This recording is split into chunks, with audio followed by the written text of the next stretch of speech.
Não é de hoje que coisas substituem pessoas no mercado de trabalho. Isso acontece desde a primeira Revolução Industrial, quando as máquinas a vapor começaram a fazer algumas funções que antes eram dos operários nas fábricas. Mas hoje, a estrela desse processo é a inteligência artificial. Ela faz em instantes a arte que um designer pode levar dias para criar, analisa contratos extensos sem ficar zonza com tanta informação, e ainda escreve aquele relatório chato, te deixando com mais tempo livre para fazer outras coisas. Só que depois vem a dúvida. Será que uma máquina pode fazer o meu trabalho melhor que eu? Essa é uma angústia compartilhada por muita gente no Brasil. Uma pesquisa recente do Datafolha mostrou que 56% dos brasileiros que conhecem a inteligência artificial têm medo de ver suas profissões desaparecerem. O meu convidado de hoje é um brasileiro que está perdendo o sono com esse tema, mesmo sendo um pesquisador que está do outro lado do balcão. O Carlos Caminha é cientista da computação, professor da Universidade Federal do Ceará e coordenador do Kunume Lab UFC. Desde 2020, o Caminha está envolvido com projetos de automação de tarefas em várias áreas da administração pública e também da iniciativa privada. Ele descobriu na prática um paradoxo da área de pesquisa dele: precisar da ajuda de pessoas para ensinar uma máquina a fazer o trabalho delas. Eu também vou conversar com Fernanda Scarcella. Ela é aluna da iniciação científica no grupo de pesquisa do professor Caminha. Ela está perto de se formar em computação e está vivendo a expectativa de entrar no mercado de trabalho já com a sombra da IA. Eu sou Felipe Foratini e esse é o Área, um podcast do Instituto Kunume produzido pelo Estúdio Novelo. Toda semana, a gente vai trazer um olhar sobre as pessoas, as pesquisas e os dilemas por trás da inteligência artificial feita no Brasil. Bora para a entrevista com Carlos Caminha. Em que momento da vida você percebeu que os computadores poderiam substituir o trabalho humano? Eu iniciei minha graduação em computação em 2004 e fui ter a maturidade da complexidade do que era e do potencial que tinha para, inclusive, substituição de trabalho humano, né, de atividades humanas, só realmente depois do meu doutorado atuando em projetos que, inclusive, você percebe a complexidade que é quando você tem que lidar, inclusive, às vezes, até com um dilema ético ali naquele momento que você está num projeto de automação, pedindo para uma pessoa explicar como é que é a atividade dela que precisa ser automatizada, e o dilema ético vem justamente do ponto que aquela automação que está sendo desenvolvida potencialmente vai mudar a vida daquela pessoa. Pode ser que seja para o bem, dando maior produtividade para ela seja realocada em atividades melhores na empresa, mas pode até, em alguns casos, ela ser demitida, né? Ser substituída completamente por um computador. A primeira vez que aconteceu, que eu percebi, porque isso demora pra gente perceber, era uma pessoa que estava me explicando a tarefa, o que estava a ser feito, de repente caiu a ficha para mim. Rapaz, tá funcionando muito bem a IA. Essa pessoa não vai ficar aqui, vai acabar sendo demitida. E eu lembro que eu fiquei muito mal, conversando com minha esposa, à noite, discutindo com ela. Pensei, e agora o que é que eu faço? Eu continuo o processo e potencialmente demito aquela pessoa, ou eu paro e corto todo o financiamento de pesquisa que tem vários alunos dependendo disso daqui para fazer sua graduação, seu mestrado, para se manter nas suas pesquisas. Olha a loucura. Com o tempo eu fui tendo essa percepção. Para minha sorte, todas essas pessoas que participaram do processo eram justamente as pessoas que estavam lá verificando o trabalho da IA quando terminou. Inclusive eu troco mensagem com essa pessoa até hoje lá da empresa, ela me manda mensagem: professor, o robô parou de funcionar, e eu tenho umas histórias legais para falar sobre isso depois.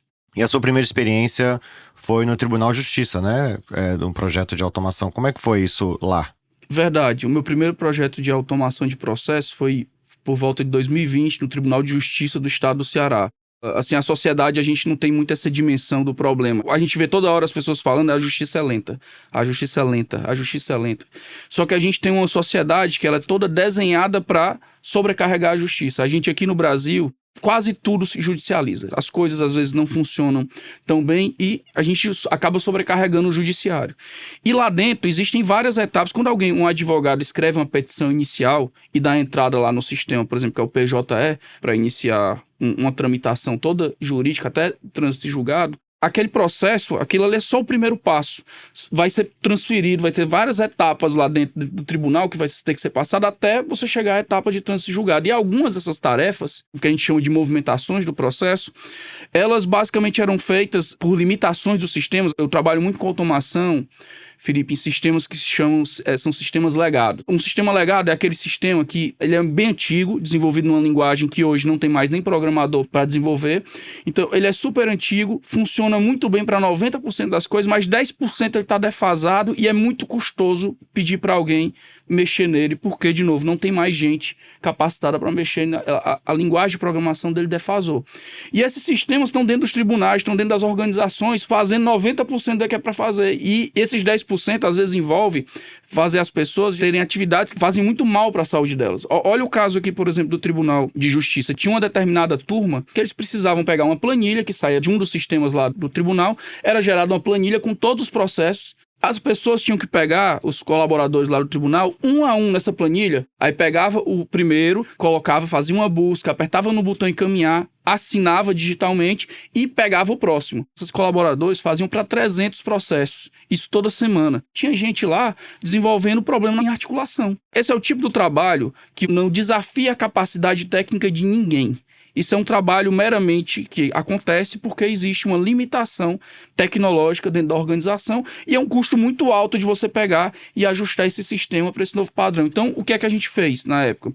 Desenvolveu robôs, pequenos robôs, que eles liam essas planilhas, eles simulavam esse comportamento humano. Eles pegavam primeiro, faziam a busca no sistema, eles interagiam pelo sistema e aí poupava essas horas. Com o tempo, esses robôs foram ganhando um pouco mais de inteligência, vamos dizer assim, fazendo resumos, analisando outros documentos. É um trabalho claramente robótico. Foi a sementinha para a mudança diária e hoje eu ter dos meus projetos aqui, um com a CUNUM, um com a Secretaria da Fazenda do Estado do Ceará, que é basicamente tudo relacionado à automação inteligente de processo, entendeu? Quais os critérios para avaliar se uma tarefa pode ser automatizada com IA ou não? Assim, além da complexidade, né, da repetição dessa tarefa, quais outros parâmetros que você considera?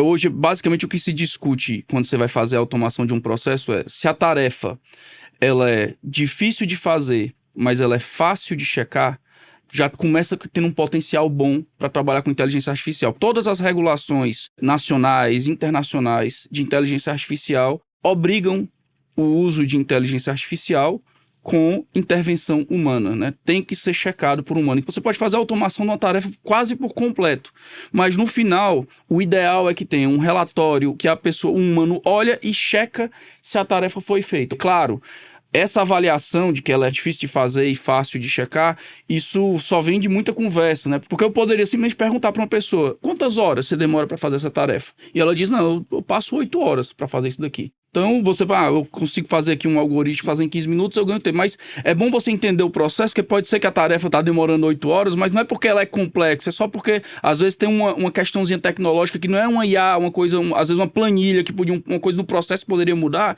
que ela já ganha mais tempo. Então, ou seja, nós da computação, a gente tem o conhecimento da técnica, para, por exemplo, fazer um algoritmo aprender a partir de dados e reproduzir certo comportamento. Só que quem conhece da parte técnica da tarefa é o servidor, é a pessoa que está lá no dia a dia da empresa da tarefa que vai ser automatizada. Caminha, a gente falou sobre o impacto da automação com IA nos empregos que já existem. Mas em relação aos empregos que ainda vão surgir, como você acha que a IA vai impactar essas vagas de trabalho no futuro? O impacto da IA, esse temor que a gente tem e que a gente precisa se organizar para isso, é para frente. Isso mexe um pouco com o mercado agora, porque de fato, hoje você vê muitas empresas pegando tarefas que antes eram feitas por 20 pessoas, você mantém 2 sênior usando IA. Só que, por outro lado, se a gente olhar para os indicadores de desemprego, nunca foi tão baixo no Brasil, né? 5 ponto alguma coisa, né? Mas eu acho que o mais importante agora é que a gente se prepare para esse futuro que, de fato, tem um potencial grande de não ter tantas vagas de emprego assim, ou ter vagas de emprego diferentes. Porque, de fato, isso foi sempre característico do processo de substituição de pessoas por máquinas nas suas atividades aqui, rotineiras de trabalho, sempre foi que novas vagas surgiram, né? Eu acho que cabe a gente se qualificar. É o momento justamente de investir em pesquisa, de você ter mais gente fazendo graduação, mestrado, doutorado, para justamente qualificá-las para as vagas sênior, as vagas de gestão, as vagas das pessoas que vão coordenar o uso de IA. Eu tenho a percepção que possivelmente eu, daqui a algum tempo, não estarei dando aula mais do jeito como eu estou dando aula na universidade. Talvez uma parte do meu trabalho seja feito por um robô e que provavelmente vai fazer muito melhor do que eu faço. Na hora que isso for acontecer dentro da universidade, eu quero participar. Porque a minha percepção que eu tenho dentro com as empresas, as pessoas que participaram de todos esses processos de automação, por exemplo, que eu já lidei, que essas pessoas seguem empregadas e seguem gerindo aquelas inteligências artificiais. Ela até aconteceu de, infelizmente, colegas dele serem deslocados para outras coisas, e eu não tenho conhecimento, mas pode alguém ter sido demitido no processo, porque infelizmente é natural. Mas a dica que eu dou é, se está tendo um processo de automação de uma tarefa que você faz dentro da sua empresa, lute para participar. Porque dentro das regulações que a gente tem hoje, gente tem que participar do processo e tem que verificar o comportamento dessas inteligências artificiais. E é uma forma de você se qualificar e continuar empregado com uma função diferente dentro da sua empresa. Então, puxando um pouco para o projeto de customização de LLMs, né, assim, o projeto que você está coordenando no nosso collab, né, da Kunumi com a UFC, a ideia realmente é isso, né, customizar LLMs open source para automatizar processos. Para quem está ouvindo e não entende muito bem, como é que você explicaria isso? Primeiro, né, eu não sei se o público da gente conhece o acrônimo, né, LLM, né, são Large Language Models, né, são grandes modelos de linguagem, tem algumas formas aí de traduzir para o português aqui brasileiro, mas é a tecnologia por trás do ChatGPT que para o público geral, eu acho que é o que é mais conhecido. É essa tecnologia que permite, quando você faz um prompt para o ChatGPT, que ele te gere uma resposta que você julga adequada. E a gente trabalha no projeto justamente com essa linha que a gente chama de customização. Porque esses modelos, eles são treinados por Big Techs, né? Basicamente hoje, eu costumo dizer que as Big Techs, elas sequestraram a pesquisa de inteligência artificial das universidades, né? Hoje, basicamente, tudo que a gente faz é com modelos de linguagem, com LLMs, e quem treina esses modelos e disponibiliza para serem feitas pesquisas é justamente o pessoal dessas Big Techs, né? Esse treinamento geral, ele é muito bom, como eu estou dizendo dessa forma geral, mas para coisas específicas, ele deixa a desejar. Eles preparam esses modelos e alguns deles são abertos, que a gente chama de open source, e aí normalmente são as pessoas da computação ou quem tem um viés mais técnico que consegue utilizar esses modelos open source. Você precisa de um computador especial também para rodar. O ponto é que depois que você baixa esse modelo, você pode fazer alterações nele. E aí entra, Felipe, a customização de LLMs, o nosso foco aqui no projeto. Essa customização, ela pode ser hoje via prompt, via um refinamento, que é você continuar o processo de treinamento. Então a gente pega esses modelos, usa esse hardware especial que a gente tem nos laboratórios e continua o treinamento dele com dados rotulados por especialistas, que essa é a questão também que a gente consegue contribuir. Eu, como estou lidando muito com o pessoal da Secretaria da Fazenda do Estado do Ceará, lá tem muitos problemas para fazer automação de processo. O próprio Tribunal de Contas do Estado do Ceará, por exemplo, uma tarefa importante na Secretaria da Fazenda é quando um cidadão quer conseguir algum benefício fiscal, ele precisa mandar uma série de documentos para ser aprovado na Secretaria da Fazenda. Isso é uma pessoa que analisa isso. Isso é o típico da tarefa que um modelo de linguagem poderia fazer. No entanto, esses, da forma genérica como eles são disponibilizados, eles não conseguem ter o nível de acerto que a gente precisa para que tenha de fato um ganho dentro da empresa. Então, entra o nosso trabalho de fazer estudos. E esse processo tem uma série de riscos. Quando a gente continua fazendo um treinamento desse, a gente pode estar gerando vieses negativos. A gente tem que ter muito cuidado. Quando você tem um processo feito por IA que autoriza, por exemplo, um benefício ou desautoriza, ser discriminado deve ser a coisa mais horrível que pode acontecer com você, mas se ser discriminado por um robô deve ser mais revoltante ainda. São dados de humanos que foram usados ali, no final das contas, para fazer isso aqui. Então, tem um lado do nosso projeto que é justamente também fazer essas customizações, mas estudar os impactos éticos, os vieses que isso pode ter, tentar fazer inferência de se dados privados estão sendo usados no treinamento desses modelos. É basicamente isso que envolve todo esse processo que a gente chama de customização, sabe?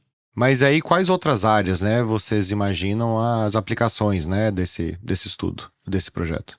No projeto, a gente tem, inclusive, uma linha de pesquisa que é justamente de aplicações de modelos de linguagem. Uma delas, que a gente tem uma linha de pesquisa com já algumas publicações no projeto, é usar modelos de linguagem para prever, por exemplo, séries temporais. O mercado tem muitos cenários aí de mercado financeiro, a parte de previsão climática. Outra coisa que a gente pega também aqui no projeto é para resolver problemas de lógica. É uma disciplina importante da computação. Então, a gente está estudando no projeto a capacidade que os modelos de linguagem têm de resolver problemas clássicos ou problemas de uma forma geral. Esses modelos, tecnicamente, não foram feitos para isso. Eles não são tão bons, precisam de adaptações, customizações. para que se saiam melhor nessas tarefas. Mas é parte da pesquisa testar, né? Caminha, a gente está falando do desenvolvimento da tecnologia, né? Quando a gente fala do desenvolvimento da tecnologia, a gente fala dela automatizar um pouco mais o trabalho, né? As coisas que são mais automatizáveis. Mas a gente está vendo agora também, em diversos universos e trabalhos e projetos, a automação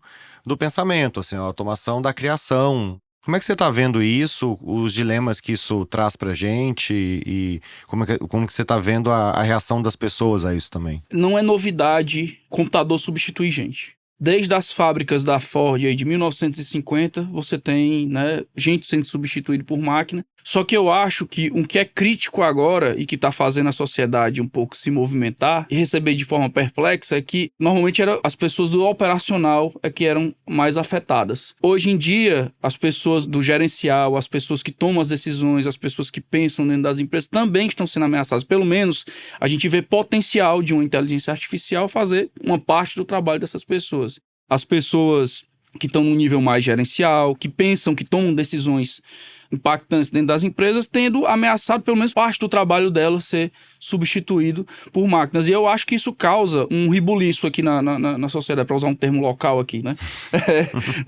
Porque a gente vê pessoas que talvez elas até sejam a minoria da população, mas elas têm mais voz do que as outras, e isso pode trazer uma coisa benéfica no final das contas para a inteligência artificial, para que a gente discuta o modelo econômico que a gente tem e o que a gente pensa para o futuro, para o que a gente quer. A inteligência artificial ela tem um potencial tão grande de concentração de renda. O domínio tecnológico da inteligência artificial está nas mãos, pelo menos quem treina essas inteligências artificiais, são pouquíssimas empresas no mundo. A gente está falando de poucas famílias no mundo concentrando todo o dinheiro se as tarefas passarem a ser, cada vez mais, serem feitas por essas inteligências artificiais. Então, quem é que vai ganhar? Quando você substitui uma pessoa na tua empresa, para o empresário aquilo ali, ele pode olhar aquilo ali como um ganho. Ele deixou de gastar um recurso, vai gastar menos para manter a IA, vai aumentar a margem dele. Só que eu trago a reflexão, e a tua empresa vai continuar existindo?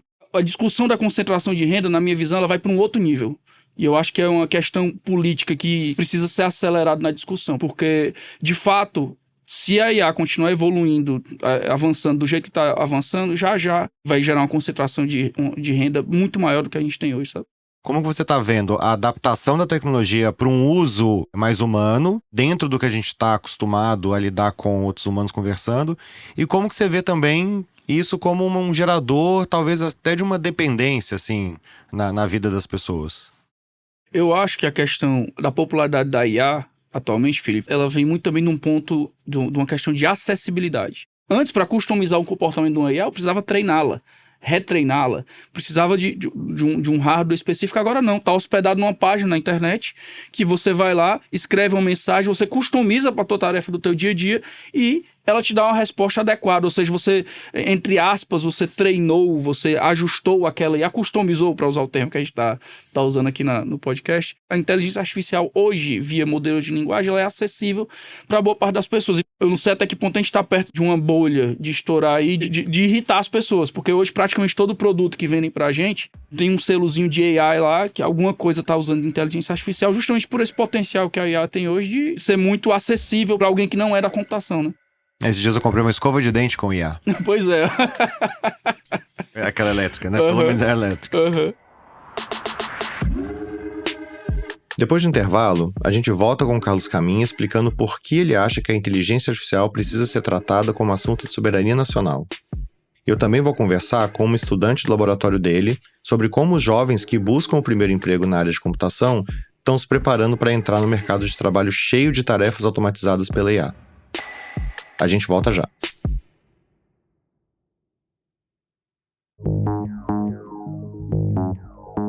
Nesse intervalo, deixa eu aproveitar para te falar um pouquinho sobre o Instituto Kunume. Somos um coletivo de pesquisa livre, com mais de 200 pesquisadores espalhados por diversos estados do Brasil e pelo mundo. A partir do Sul Global, a gente desenvolve pesquisa científica com IA, alinhado aos valores humanos e com potencial de aplicação em diversas áreas. O laboratório coordenado pelo Carlos Caminha é um dos que desenvolvem projetos em parceria com a Kunume. O Kunume Lab UFC tem um time de 34 estudantes, a maioria na iniciação científica, além de 5 professores envolvidos. O objetivo primário é a automação inteligente de processos em diversas áreas. No longo prazo, o projeto também quer formar especialistas que vão contribuir para o desenvolvimento de uma IA brasileira. Se a inteligência artificial está deixando muita gente experiente preocupada, imagina como fica a cabeça de quem está no início da caminhada. Mesmo na área de tecnologia, que está super em alta, a automação tem mexido com as vagas disponíveis no mercado. As tarefas mais simples, que antes eram a porta de entrada para profissionais júnior, agora já são terceirizadas para as máquinas. A Fernanda Escarcella está vivendo justamente esse momento. Ela trabalha com Carlos Camino com o Numilab UFC, mas cursa ciência da computação em um campus no interior, em Crateús, uma cidade de 80 mil habitantes, a 350 quilômetros de Fortaleza. A Fernanda está bem longe de casa. Ela nasceu em Belém e se mudou para o Ceará para fazer a graduação. Eu conversei com ela sobre a ansiedade pelo primeiro emprego em tempos de IA e sobre a distância da família num momento tão importante da vida. Fernanda, eu queria saber um pouquinho dessa jornada, assim, como é que tá esse trabalho, essa dedicação acadêmica longe de casa e por que o Ceará? Eu sou de Belém, minha mãe é belenense, mas meu pai ele é cearense. Quando eu decidi onde eu ia fazer faculdade, eu pensei, ou vai ser no Pará ou vai ser no Ceará, né? Eu não consegui passar em Belém, então eu parei aqui no Ceará. E Crateús ele é muito próximo da cidade de onde meu pai nasceu, que é Monsenhor Tabosa. E quando eu fui escolher dentre os campos do interior do Ceará, eu vi que o de Crateús tinha uma nota maior no MEC, então eu decidi vir para cá. É muito distante de casa, eu não consigo, por exemplo, pegar um avião daqui do Ceará, né, direto para Belém. Eu tenho que me deslocar até Fortaleza para ir para Belém. Então, isso dificulta muito minha mobilidade para lá. Mas é como se fosse um motivo a mais para que eu consiga concluir minha jornada acadêmica, para que eu possa me atingir de novo. Tudo isso, na verdade, corrobora para que eu seja uma pessoa mais dedicada, uma pessoa mais centrada, e acabou por ser num ponto que, por um lado, seja negativo, melhorou muito as coisas para mim. E como é que surgiu o interesse pela IA, assim, pela área que você está de pesquisa hoje? Bem, lá no campus tem um laboratório, que é o qual eu participo. E aí foi o meu primeiro contato, que é um laboratório de inteligência artificial e de sistemas. E aí foi quando o meu professor, ele me atribuiu a área, né, de visão computacional para começar a estudar, e aí eu comecei a estudar. Desde então eu fiquei com a IA. E você tem uma missão dentro do laboratório de auxiliar novos integrantes, né, nas pesquisas. Como é que é isso? Como é um ciclo, quem é mais experiente se forma e sai da universidade, fica meio que os alunos que estão há mais tempo vão auxiliar os alunos que estão entrando. Então, nós temos grupos de pesquisa dentro do laboratório em visão computacional, em LLMs, temos em IoT, e eu sou a responsável pela parte de visão computacional. Então, quando os alunos entram, e isso eu acho uma iniciativa muito legal do laboratório, porque quando a gente entra, a gente não tem noção nenhuma de como começar. Então, eu auxilio e explico, falo muito das minhas experiências. Eu fiz isso e no início, eu aconselho vocês a fazerem tal coisa, façam tal coisa e me expliquem depois para eu ver se vocês estão aprendendo bem. Então, alguns alunos têm essa função dentro do laboratório e eu sou uma delas. E eu queria que você me falasse um pouquinho então da sua pesquisa, assim, qual a linha de pesquisa, o que você está pesquisando agora e onde que você quer chegar com essa pesquisa. O nome, a minha pesquisa é relacionada a benchmarking de LLM. Os modelos de linguagem que são treinados com muitos dados linguísticos, certo? Mas a gente acaba percebendo que ele consegue se dar muito bem em tarefas que não são relacionadas à linguagem, mas, por exemplo, número. Então, a minha pesquisa ela era relacionada com a previsão de séries temporais e é amplamente utilizada na área de clima, finanças, etc. E a gente está desenvolvendo uma aplicação para facilitar a previsão dessas séries temporais utilizando LLM. A previsão dessas séries ela é feita utilizando modelos estatísticos clássicos. Mas a gente está explorando ali a capacidade da LLM em lidar com essa tarefa e a gente tem percebido que ela consegue identificar padrões complexos nesses dados, né, nas séries temporais, para conseguir realizar essa previsão. E o benchmark é justamente para ver, no estado da arte, quais os modelos de linguagem estão saindo melhor dessa tarefa. E é basicamente esse o nosso objetivo, fazer uma plataforma muito intuitiva, muito prática, que diminua o tempo ou o trabalho para você conseguir fazer essas previsões. Considerando a área de computação, a gente tem acompanhado o impacto da IA, inclusive na disponibilidade de novas vagas, né? Principalmente para júniors, né? Esse é o que tem aparecido nos dados, né? Assim, de primeiro emprego. São áreas que já estão sendo muito automatizadas, né? Esse assunto é algo que te preocupa? Você, quando conversa com seus colegas, isso é algo, agora chegando mais no final da graduação, vocês têm falado disso? Como é que tá para você essa previsão de caminhar para um primeiro emprego pós-formação, né? O meu grupo de amigos da universidade, todos pretendemos entrar no mestrado. E nós fizemos até uma visita ao campus em Fortaleza, da UFC, e nós conhecemos diversos laboratórios. E foi um momento muito aliviante para a gente, porque a gente viu que o mestrado, inclusive, por você participar desses laboratórios de pesquisa, o mercado tem muito interesse nesses laboratórios. E muitas das pessoas que participam desses laboratórios saem com emprego relacionado a essa área. E isso foi algo muito reconfortante, porque assim, o mestrado que muita gente da graduação tem noção é para seguir a área acadêmica, que não é verdade. Infelizmente, essa área de pesquisa no Brasil hoje em dia não tem tanto mercado como lá fora, mas tem. E o mestrado é uma excelente oportunidade de você se adentrar nesse mercado.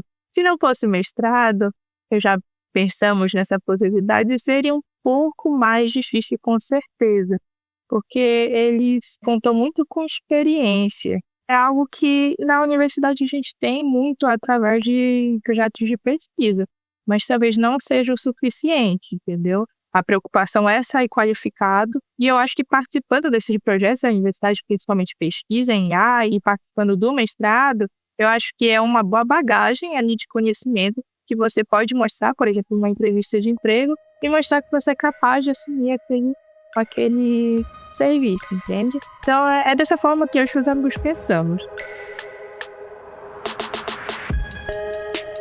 Na segunda parte da conversa com o professor Carlos Caminha, a gente falou do lugar do Brasil na disputa global pela IA.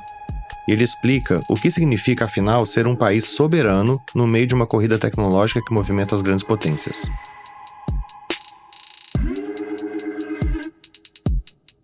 Professor, quando você está desenvolvendo esse tipo de projeto, né, assim, pensando um pouco assim do ponto de vista de como que você consegue fazer isso, né, na universidade, assim, o que é possível de fazer? E nessa hora você precisa mais de máquinas, que é uma limitação hoje em dia, e é uma limitação para várias organizações, universidades, países, né? Ou de pessoas, como a Fernanda que está aqui com a gente e está dentro desse projeto, assim, como é que é o casamento dessas duas partes? É um privilégio, por exemplo, ter os alunos que a gente tem aqui no grupo. Mas, de fato, hoje, sem o hardware necessário, a gente não faz nada. Se você pegar no laboratório hoje, aqui puxando de cabeça, a gente deve ter aqui umas 12 placas de vídeo especializadas, mas tem também placas específicas. Uma placa, por exemplo, com uma quantidade de memória adequada para trabalhar com modelos um pouco maiores, no mínimo você vai gastar ali R$70 mil. Uma peça do computador. E sem isso, a gente sequer consegue fazer uma inferência no modelo. Uma inferência, para o público entender, é você pegar e fazer uma pergunta, um prompt. Faz uma pergunta e ele te dá uma resposta. Isso, no linguajar técnico, é o que a gente chama de uma inferência. Tudo bem, teria sempre a alternativa de você conseguir algum recurso, algum fomento aí de pesquisa para, por exemplo, contratar uma chave do ChatGPT, do Gemini, mas de fato, quando você contrata uma chave para rodar um serviço que roda numa Big Tech, você traz uma série de riscos e uma série de problemas para a pesquisa. Pesquisa normalmente não funciona muito bem quando você trabalha com caixa preta. O ChatGPT é uma caixa preta para a gente não sabe o que acontece lá dentro. Você manda uma pergunta, ele dá um tempo, manda uma resposta, tem uns termos de uso, mas a gente não sabe até que ponto os dados que a gente está passando ali vão ser usados em treinamento. Na verdade, até sabe, nos termos de uso eles dizem isso, que vai ser usado no treinamento dos modelos.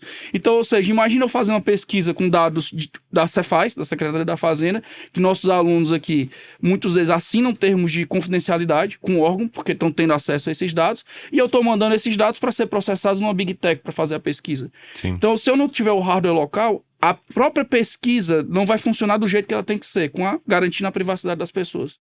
Caminha, hoje a gente vê uma corrida global pela inteligência artificial. o Brasil ainda depende muito da tecnologia estrangeira produzida pelas Big Techs e pelas grandes potências. O que significa na prática ser um país soberano em IA? E o que a gente está fazendo para chegar lá? De fato, isso é algo que eu acho preocupante. Eu acho que a gente não está fazendo muita coisa, mas a gente tem que se planejar. É um grande problema quando você tem, por exemplo, uma potência ameaçando a gente. Empresas que são daquela potência, por exemplo, têm mais informações sobre a gente aqui no Brasil do que nós mesmos. Um ponto que eu acho muito impactante é, por exemplo, do Google Maps. Tem um carro do Google que passa pelas nossas ruas, que filma tudo e manda essas informações para empresas estadunidenses. E hoje, por exemplo, numa situação que eu sei que não vai acontecer, ninguém espera que aconteça, mas numa situação de Deus o livre de guerra, talvez eles tenham mais informações sobre o nosso território do que a gente. A gente precisa se preparar, de alguma forma, para empresas que são estratégicas, serviços que são estratégicos para o Brasil e que protegem os brasileiros, têm que ser prestados por empresas brasileiras. E a gente não vai conseguir competir com o Google, competir com essas empresas que já estão consolidadas aqui, se não tiver investimento do governo. Tem que ter investimento do governo. Na China não tem carro do Google passando lá na rua. Não passa. Eles têm o Baidu Maps, lá, o serviço deles. Mas como é que eles fizeram? Eles bloquearam, proibiram e fizeram, de fato, um investimento grande nas empresas locais para ter esse serviço. Então, eu acho que tem uma mudança, tem que ter um pensamento aqui. A gente tem que ter nossas empresas fortes aqui, em áreas fortes, e tem que ter intervenção do governo. O governo tem que ser muito... O braço forte do governo aí. Não existe a possibilidade de um brasileiro chegar e criar uma ideia dessa e competir com essas empresas se não tiver um investimento gigante do governo botando debaixo do braço e dizendo, vou te levar para esse nível aí para brigar com essas empresas. Como que seria, assim, a IA brasileira? Eu sei que tem projetos disso já em desenvolvimento, mas alguma coisa cultural? Ou porque o Brasil é tão múltiplo, né? Como que a gente traduz isso para o nosso universo? O primeiro passo para ter a IA brasileira é ter uma inteligência artificial aqui, nossa, treinada com dados em português, que tenha o desempenho superior, em português pelo menos, a todas as inteligências artificiais estrangeiras. Hoje a gente tem já num nível parecido. Só que a longo prazo eu acho que a gente precisa de mais. O ideal era que a gente se desenvolvesse como país para, de fato, estar no estado da arte brigando com as Big Techs, empresas estadunidenses, empresas chinesas, nessa disputa, essa corrida da IA, muita gente vai te dizer que é uma corrida justamente pela IA geral, pela essa inteligência artificial geral super poderosa. Nós não estamos nessa corrida. Eu acho que é um caminho longo até chegar lá. No próximo episódio, a gente vai discutir se todo mundo realmente precisa de um grande modelo de IA que sabe fazer tudo. Eu vou conversar com um pesquisador que trabalha no desenvolvimento de modelos menores, feitos sob medida para tarefas específicas. O Área é um podcast do Instituto Kunumi produzido pelo Estúdio Novelo e está disponível em todas as principais plataformas de áudio e também no YouTube. Siga o podcast para não perder nenhum episódio. A pesquisa e roteiro são do Leonardo Aquino. O tratamento de roteiro é do Vitor Hugo Brandalize e a produção é da Ashley Calvo. A montagem desse episódio é da Luísa Silvestrini. A sonorização e mixagem são da Mariana Leão e da Júlia Matos. A trilha sonora original é da Estela Nesrini. A direção de locução é do Rodrigo Alves. As entrevistas desse episódio foram gravadas no estúdio Vila BH, em Belo Horizonte, e a locução no estúdio Rastro, no Rio de Janeiro. A direção executiva do Estúdio Novelo é da Marcela Casaca, a gerência de parcerias é da Luísa Sade e a gerência de produtos é da Juliane Jäger. A coordenação de produto é da Bia Ribeiro, que também faz distribuição dos episódios, com apoio da Isabel de Santana. A identidade visual é da Ardi Design. A gente agradece ao time de identidade e de parcerias do Instituto Kunumi. Eu sou Filipe Foratini e te encontro no próximo episódio. Até lá!